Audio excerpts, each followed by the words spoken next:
Hello everyone, Gasmask here. So today I'll be reviewing my first non-RP game, Phantom Forces. For those who can recall from my last video, I said I would start reviewing other games as well.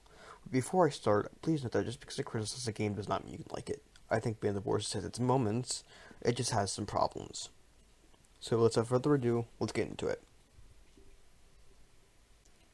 Phantom Forces is interesting gameplay. It's hard to understand at first, but which is a problem for newer players, but another problem is that most of the guns in the game kill really quickly. Most can kill faster than you can react, so having to run is essential to be able to dodge.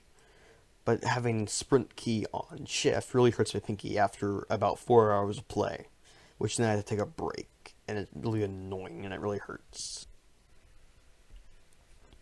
Another problem is hacking. Every 3 games or so there will be a hacker, whether that be speed hacking, aimbot, or ESP. This is a problem for obvious reasons, but understanding that taking care of hacking altogether is hard. But at least the vote kick system is a good tool for taking care of hackers. Phantom Forces also runs pretty well on most computers, and the settings are also useful. I like being able to turn off my kill feed, make it easier to record videos without anonymity.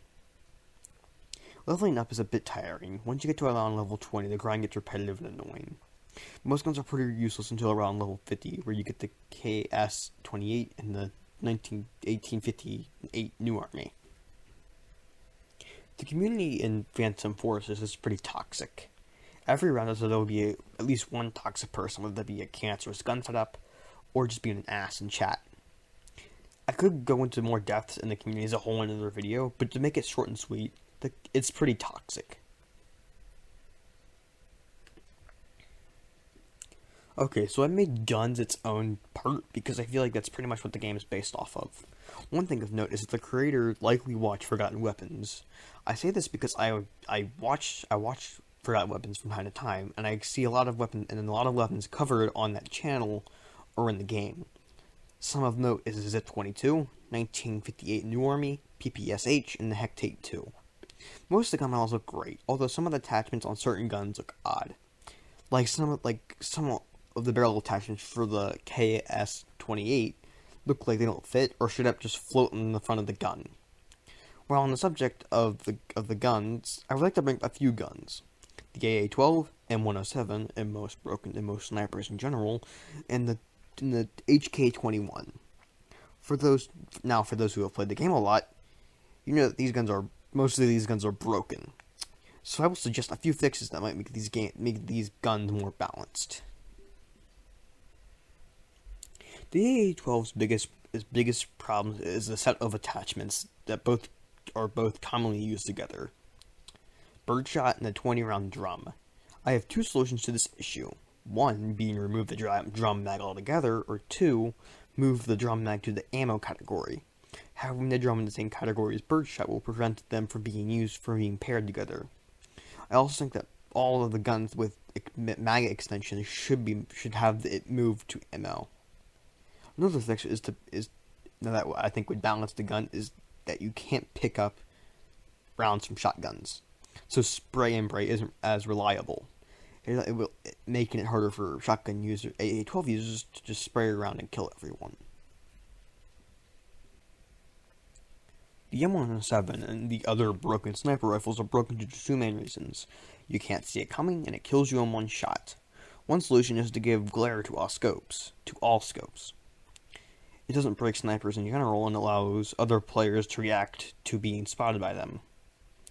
Another one is to give the M107 a heavier bullet drop and slightly slower travel time, so the user will have to track to kill someone, which will prevent newer players from just buying the gun and killing a bunch of people with it. The HK is broken because of its fire rate and the amount of ammo it has.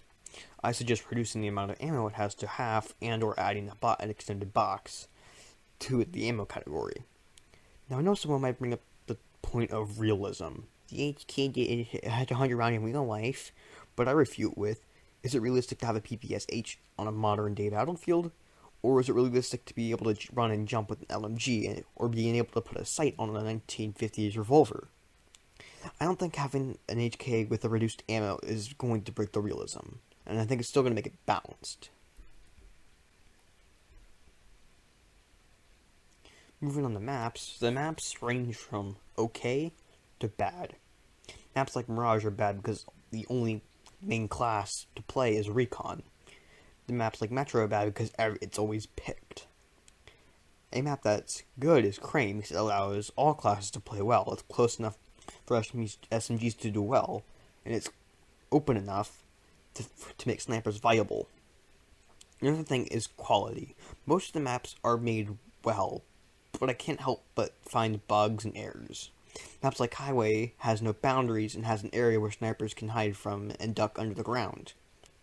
Some of the assets are reused, and you can tell because most of them are floating in the air, like the concrete walls and stuff like that. Jungle is the only map that doesn't reuse assets as much. So, and it looks great despite the fact it plays despite the fact it plays like garbage most of the time. What I'm saying is that you should use less assets, or you reuse less assets and make newer assets to spice up the game more, which I think would make maps more interesting and be picked more. What do I think? Phantom Force is somewhat in the same categories after Flash. It's the biggest game of its type, despite the fact that there are better alternatives, or there could be improvements to the game. But doesn't mean it's bad. No. Phantom Force isn't really a bad game. Yes, it has its problems, but it's not a bad game. It does have a lot of things it could do better, and a lot of problems that need fixing. But as a game itself, it's still really fun to play at times. And it's still fun to play. It just gets really annoying when I keep finding the same issues, and it bugs me down. I don't want to say mentally draining, but it puts me in not like a bad mood, but it just makes me feel like just every time I see them, it takes me out of the game and makes me just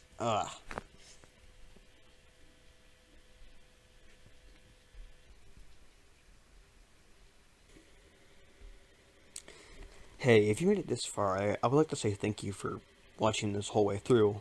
This is by far the longest script I've had for a video. If you'd like to see more content like this, please like the video and subscribe. Also, feel free to suggest any video ideas for other games or other games I should review. Anyways, thank you for watching, and see you guys later.